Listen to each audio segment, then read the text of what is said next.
ಸ್ನೇಹಿತರೆ, ನಮ್ಮೂರಿಗೆ ಬೆಂಗಳೂರಿನಿಂದ ಹೋಗಬೇಕೆಂದರೆ ಕೊಂಕಣ ರೈಲ್ವೆಯ ಪಂಚಗಂಗಾ ಎಕ್ಸ್‌ಪ್ರೆಸ್‌ನಲ್ಲಿ 11ರಿಂದ 12 ಗಂಟೆಗಳ ಕಾಲದ ಪ್ರಯಾಣವಾಗಿರುತ್ತದೆ. ಸೂರ್ಯೋದಯದ ಹೊತ್ತಿನಲ್ಲಿ ನಮ್ಮೂರು ಸಮೀಪಿಸುತ್ತಿದ್ದಂತೆಯೇ ಈ ರೀತಿಯಾದ ನಿಸರ್ಗರಮ್ಯ ತಾಣವನ್ನು ವೀಕ್ಷಿಸುತ್ತಾ ಸಾಗಬಹುದು.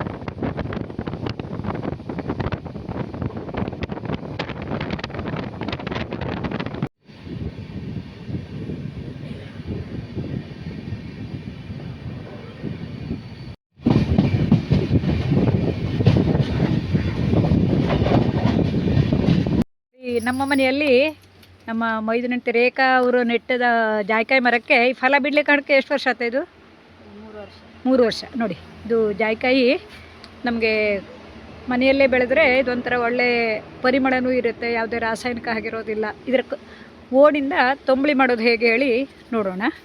ನೋಡಿ, ಇದು ಒಡೆದ ಮೇಲೆ ಇದ್ರ ಒಳಗಡೆ ಇದು ಈ ಕೆಂಪದಾಗಿರುವಂಥ ಬೀಜ ಇರುತ್ತೆ. ಇದಕ್ಕೆ ಜಾಯಿಕಾಯಿ ಪತ್ರೆ ಇರುತ್ತೆ, ಜಾಪತ್ರೆ ಅಂತಾರಲ್ಲ. ಈ ಪತ್ರೆಯನ್ನು ಒಣಗಿಸಿ ಮಾರಾಟ ಮಾಡಿದರೂ ತುಂಬ ಬೆಲೆ ಇದೆ. ಇದನ್ನು ಗರಂ ಮಸಾಲೆಗೆಲ್ಲ ಬಳಸೋದು. ಈ ಓಡನ್ನು ನಾವು ಮನೆಯಲ್ಲೇ ಬೆಳೆದದ್ದಾಗಿರೋದ್ರಿಂದ ತಾಜಾ ಇರೋದ್ರಿಂದ ಇದರಿಂದ ತಂಬಳಿ ಮಾಡೋದು ಹೇಗೆ ಅಂತ ನೋಡೋಣ. ಇದಕ್ಕೆ ಹೂವು ಕಾಯಿ ಎಲ್ಲ ಆಗಿ ಮರ ತುಂಬ ಆಗುತ್ತೆ ಸೀಸನಲ್ಲಿ. ನೋಡಿ, ಇದು ಎಳೆಯದಾಗಿರುವಾಗ ಈ ರೀತಿ ಇರುತ್ತೆ. ಇದೇ ಬೆಳೆದ ನಂತರ ನೋಡಿ ಹೂವು ಇದೆ, ಇದರಲ್ಲಿ ಸುರಿಗೆ ಮೊಗ್ಗಿನಂಥ ಹೂವು ಇರುತ್ತೆ. ಒಂಥರ ಪರಿಮಳ ಆಗಿರುವಂತಹ ಈ ಜಾಯಿಕಾಯಿ ಓಡಿಂದ ಉಪ್ಪಿನಕಾಯಿಯನ್ನು ಮಾಡ್ತಾರೆ. ಇದನ್ನು ತುಂಬ ತಿಂದರೆ ತಲೆ ತಿರುಗು ಬರುತ್ತೆ ಅಂತಾರೆ. ಹಾಗಾಗಿ ತುಂಬ ತಿಂದರೂ ಒಳ್ಳೆಯದಲ್ಲ, ಆರೋಗ್ಯಕರವಾಗಿರೋದ್ರಿಂದ ವರ್ಷದಲ್ಲಿ 1 ಸಲ 2 ಸಲ ಎಲ್ಲ ತಿಂದರೆ ಆರೋಗ್ಯಕ್ಕೆ ತುಂಬ ಒಳ್ಳೆಯದು. ನೋಡಿ, ಜಾಯಿಕಾಯಿಗಳನ್ನು ಈ ರೀತಿ ಪತ್ರೆ ಬಿಡಿಸಿ ಒಣಗಿಸ್ಬೇಕು. ಈಗ ಮಳೆಗಾಲ ಆಗಿರೋದ್ರಿಂದ ಗ್ಯಾಸ್ ಒಲೆ ಮಧ್ಯದಲ್ಲಿ ಎಲ್ಲಾದರೂ ಇಟ್ಕೊಂಡು ಒಣಗಿಸ್ಬೇಕಾಗತ್ತೆ.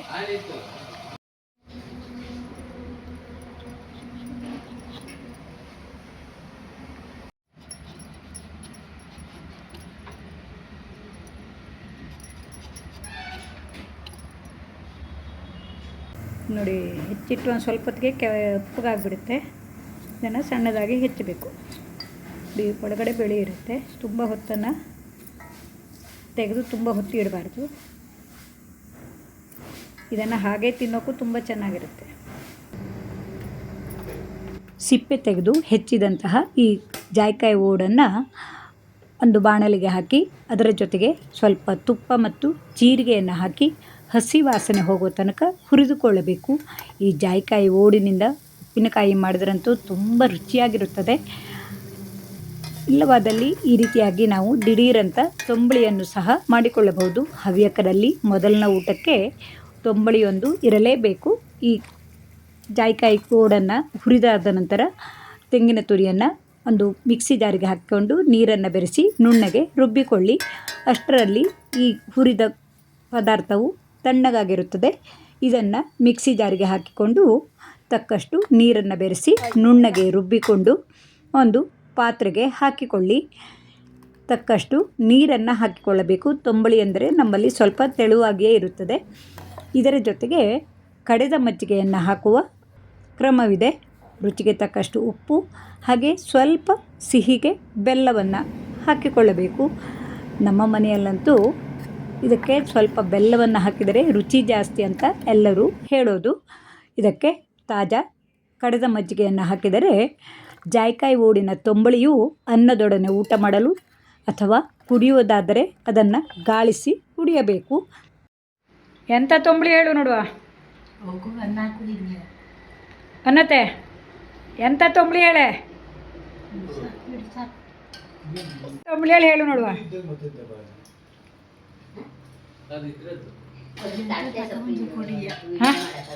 ಎಂಥದ್ದು?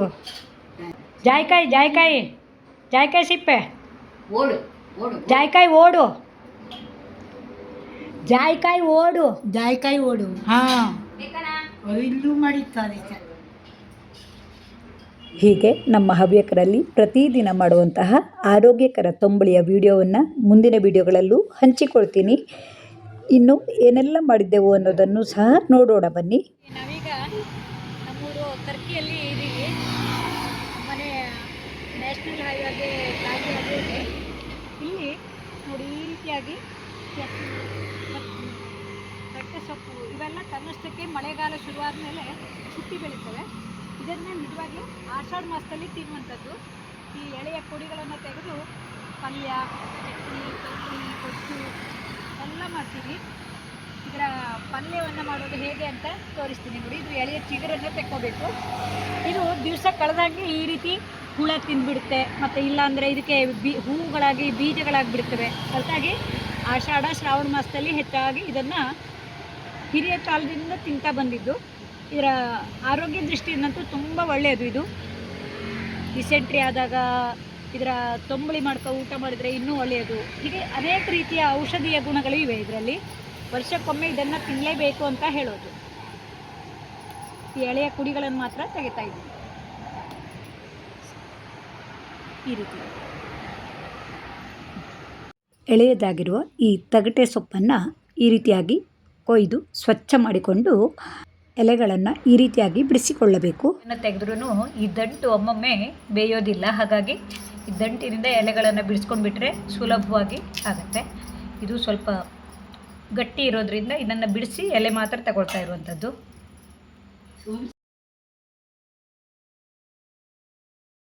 ಇದನ್ನು ಎಲೆಗಳನ್ನು ಈ ರೀತಿ ಕತ್ತರಿಸ್ಕೋಬೇಕು. ಇದು ಪಾಲಕ್ ಸೊಪ್ಪಿನಷ್ಟು ಮೆದುವಾಗಿ ಬೇಯುವಂಥದ್ದಲ್ಲ. ಹಾಗಾಗಿ ಸಣ್ಣದಾಗಿ ಹೆಚ್ಚಿಕೊಂಡ್ರೆ ಒಳ್ಳೆಯದು. ಆದಷ್ಟು ಚಿಕ್ಕದಾಗಿ ಈ ಎಲೆಗಳನ್ನು ಕತ್ತರಿಸಿಕೊಳ್ಳಬೇಕು. ಈ ಎಲೆಯ ಜೊತೆಗೆ ಯಾವುದಾದ್ರೂ ಕಾಳು ಅಥವಾ ಬೇಳೆಗಳನ್ನು ಹಾಕಿದರೆ ಪಲ್ಯ ಅಥವಾ ಈ ರೀತಿಯಾಗಿ ಸ್ವಲ್ಪ ತೆಳುವಾಗಿರುವಂತಹ ರಸಬಾಜಿಯನ್ನು ಮಾಡಿಕೊಳ್ಳಬಹುದು. ಇದರ ಮಸಾಲೆಗಾಗಿ ನಾನಿಲ್ಲಿ ಖಾರಕ್ಕಾಗಿ ಬ್ಯಾಡಗಿ ಮೆಣಸಿನಕಾಯಿ ಜೊತೆಗೆ ಚಿಕ್ಕದಾದ ಹಸಿಮೆಣಸನ್ನು ಹಾಕಿಕೊಂಡು ತೆಂಗಿನ ಎಣ್ಣೆಯನ್ನು ಹಾಕಿ ಬಿಸಿಗಿಟ್ಟು ಉದ್ದಿನಬೇಳೆ, ಕೊತ್ತಂಬರಿ, ಸಾಸಿವೆ, ಜೀರಿಗೆ, ಮೆಂತ್ಯ ಇವುಗಳನ್ನು ಹಾಕಿ ಸಾಂಬಾರನ್ನು ಹುರ್ಕೊಂಡಿದ್ದೀನಿ. ನಮ್ಮಲ್ಲಿ ಈ ರೀತಿಯಾಗಿ ಹುರಿಯುವುದಕ್ಕೆ ಸಾಂಬಾರು ಹುರಿಯೋದು ಅಂತಲೇ ಹೇಳೋದು. ಹಿಂದಿನ ವಿಡಿಯೋದಲ್ಲಿ ನಮ್ಮೂರಿನಲ್ಲಿ ಯಾವ ರೀತಿಯಾಗಿ ಹುಳಿ ಮಾಡ್ತಾರೆ ಅನ್ನೋದನ್ನು ಸಹ ಹಂಚಿಕೊಂಡಿದ್ದೆ. ಈ ಮಸಾಲೆಯು ಆರಿದ ನಂತರ ಮಿಕ್ಸಿ ಜಾರಿಗೆ ಹಾಕಿಕೊಂಡು ತಕ್ಕಷ್ಟು ಹುಣಸೆಹಣ್ಣು ಹಾಗೆ ತೆಂಗಿನ ತುರಿಯನ್ನು ಹಾಕಿಕೊಂಡು ಒಮ್ಮೆ ಪುಡಿ ಮಾಡಿಕೊಳ್ಳಿ. ನಂತರ ತಕ್ಕಷ್ಟು ನೀರನ್ನು ಹಾಕಿ ನುಣ್ಣಗೆ ರುಬ್ಬಿಕೊಳ್ಳಬೇಕು. ನಾನಿಲ್ಲಿ ಈ ಮಸಾಲೆಯನ್ನು ಈರುಳ್ಳಿ ಬೆಳ್ಳುಳ್ಳಿ ಇಲ್ಲದೆ ಇಂಗನ್ನು ಉಪಯೋಗಿಸಿ ಮಾಡುವ ವಿಧಾನವನ್ನು ತೋರಿಸ್ತಾ ಇದ್ದೀನಿ ನೋಡಿ. ಈ ರೀತಿಯಾಗಿ ತರಿಯಾಗಿ ಮಾಡಿಕೊಂಡು ತಕ್ಕಷ್ಟು ನೀರನ್ನು ಬೆರೆಸಿ ನುಣ್ಣಗೆ ರುಬ್ಬಿಕೊಳ್ಳಬೇಕು. ನಂತರ ಒಂದು ಕುಕ್ಕರ್ ಪಾತ್ರೆಗೆ ತೆಂಗಿನ ಎಣ್ಣೆಯನ್ನು ಹಾಕಿಕೊಂಡು ಇದಕ್ಕೆ ಉದ್ದಿನಬೇಳೆ, ಸಾಸಿವೆ ಹಾಗೂ ಕರಿಬೇವು ಮತ್ತು ನಮ್ಮೂರಿನಲ್ಲಿ ಸಿಗುವಂತಹ ಪರಿಮಳಯುಕ್ತವಾದ ಇಂಗನ್ನು ಹಾಕಿ ಒಗ್ಗರಣೆಯನ್ನು ತಯಾರಿಸಿಕೊಳ್ಳಬೇಕು. ಈ ಇಂಗು ಎಲ್ಲಿ ಸಿಗುತ್ತದೆ ಅನ್ನೋದನ್ನು ನಾನು ಮುಂದಿನ ವಿಡಿಯೋದಲ್ಲಿ ಹಂಚಿಕೊಳ್ತೀನಿ ನೋಡಿ. ಈಗ ರುಬ್ಬಿದ ಈ ಮಸಾಲೆಯನ್ನು ಈ ಒಗ್ಗರಣೆ ಜೊತೆಗೆ ಹಾಕಿ ಒಮ್ಮೆ ಸೌಟಿನಿಂದ ಕೈಯಾಡಿಸಿಕೊಳ್ಳಿ. ನಂತರ ಇದಕ್ಕೆ ರುಚಿಗೆ ತಕ್ಕಷ್ಟು ಉಪ್ಪು ಹಾಗೆ ಬೆಲ್ಲವನ್ನು ಹಾಕಿಕೊಂಡಿದ್ದೀನಿ. ನಮ್ಮಲ್ಲಿ ಯಾವುದೇ ಮಸಾಲೆ ಪದಾರ್ಥವಿರಲಿ ಹುಳಿ ಇರಲಿ ಅದಕ್ಕೆಲ್ಲ ಸ್ವಲ್ಪ ಬೆಲ್ಲವನ್ನು ಹಾಕೋದು ರೂಢಿಯಾಗಿಬಿಟ್ಟಿದೆ. ಇದಕ್ಕಾಗಿ ಹೆಸರುಬೇಳೆಯನ್ನು ನೆನೆಸಿಕೊಂಡಿದ್ದೀನಿ. ದಿನಾಲು ದೇವರ ನೈವೇದ್ಯಕ್ಕೆ ಕಡಲೆಕಾಳನ್ನು ಇಡೋದು. ಆ ಕಡಲೆಕಾಳನ್ನು ಇದ್ರ ಜೊತೆಗೆ ಹಾಕಿದ್ದೀನಿ. ಹೆಸರುಬೇಳೆ, ಕಡಲೆಕಾಳು, ಅದರ ಜೊತೆಯಲ್ಲಿ ಈ ಹೆಚ್ಚಿದ ಸೊಪ್ಪು.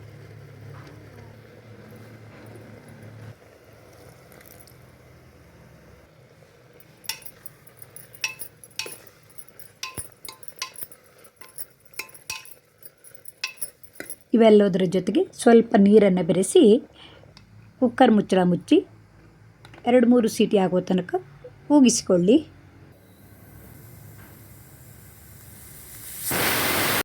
ಕುಕ್ಕರ್ ತಣ್ಣಗಾದ ನಂತರ ಪಾತ್ರೆಯಿಂದ ಇನ್ನೊಂದು ಪಾತ್ರೆಗೆ ಹಾಕಿಕೊಳ್ಳಿ. ನೋಡಿ, ಈಗ ರುಚಿಕರವಾದ ಆರೋಗ್ಯಕರವಾಗಿ ಆಷಾಢ ಮಾಸ ಅಥವಾ ಶ್ರಾವಣ ಮಾಸದ ಪೂರ್ವದಲ್ಲಿ ಈ ತಗಟೆ ಸೊಪ್ಪಿನ ಪದಾರ್ಥವನ್ನು ತಿನ್ನುವ ಈ ಪದ್ಧತಿಯನ್ನು ಊರಿಗೆ ಹೋದಾಗ ಮಾಡಿ ಸವಿಯುವ ಅವಕಾಶವು ಒದಗಿ ಬಂದುದನ್ನು ನಿಮ್ಮೊಡನೆ ಹಂಚಿಕೊಂಡೆ. ಈ ಪದಾರ್ಥವನ್ನು ಅಂದರೆ ರಸಬಾಜಿ ಅನ್ನಬಹುದು ಅಥವಾ ತೆಳುವಾದ ಮಸಾಲೆ ಅನ್ನಬಹುದು. ಇದನ್ನು ಅನ್ನ ಅಥವಾ ಚಪಾತಿ ರೊಟ್ಟಿಯ ಜೊತೆಗೂ ತಿನ್ನೋಕ್ಕೆ ತುಂಬ ರುಚಿಯಾಗಿರುತ್ತದೆ.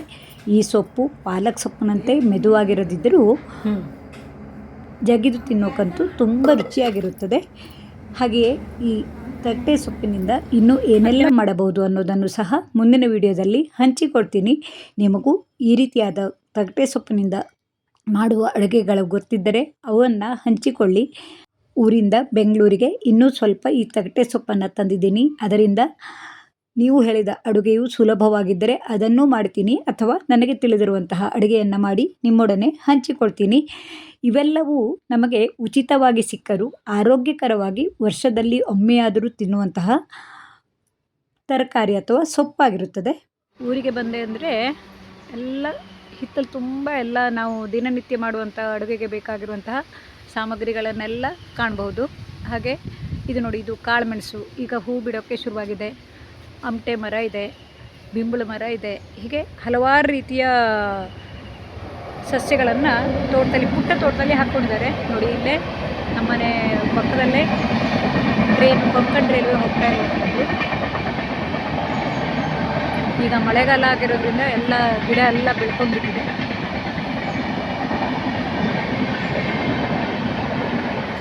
ಆಚೆ ಹೈವೇ ಇದೆ, ಈಚೆ ಕೊಂಕಣ್ ರೈಲ್ವೆ ಇದೆ, ಮಧ್ಯದಲ್ಲಿ ನಮ್ಮ ಮನೆ ಇದೆ. ಮನೆಯೆಲ್ಲ ಗಡಗಡ ಅಂತ ಆಗುತ್ತೆ. ಇರೋ ಪುಟ್ಟ ಜಾಗದಲ್ಲಿ ಎಲ್ಲ ರೀತಿಯ ಗಿಡಗಳನ್ನು ನಮ್ಮ ಮಾವನವರು ಹಾಕ್ಕೊಂಡಿದ್ರು. ಆನಂತರ ಮೈದನವರು ಮುಂದುವರ್ಸ್ಕೊಂಡು ಬಂದಿದ್ದಾರೆ. ನೋಡಿ, ಅಮಟೆಕಾಯಿಯು ಮರದಲ್ಲಿ ತುಂಬ ಹಾಕ್ಕೊಂಡಿದೆ.